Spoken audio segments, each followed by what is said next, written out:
আজি আমি এটা নতুন ভিডিও আনিছোঁ ৰিজনিং ট্ৰিক্সক লৈ আমাৰ এইটো হেনালগ নাম্বাৰে হেনালগৰ পাৰ্টৰ পৰা ইয়াত চোৱা 46:69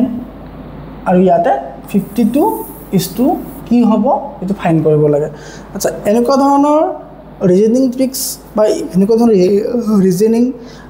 কুৱেশ্যন পাবৰ কাৰণে তোমালোকে আমাৰ চেনেলটো সাবস্ক্ৰাইব কৰি থৈ দিবা ইয়াতে চাবা ইয়াৰ যদি আমি ডিফাৰেন্স চাব যাওঁ কিমান হ'ব 69 46 3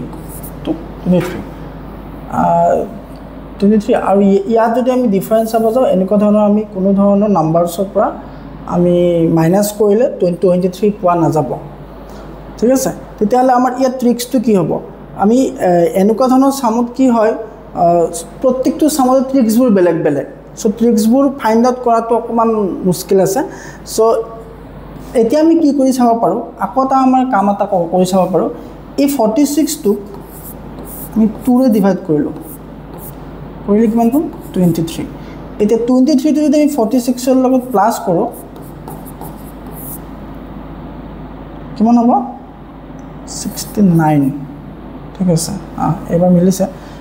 এটা কাম কৰা এবাৰ 50 টো আকৌ 2 ৰে ডিভাইড কৰি চোৱা তে কিমান আহিব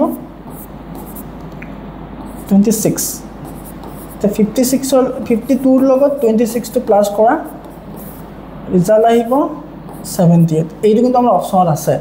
সো কাৰেক্ট আনসাৰটো কি হ'ব 78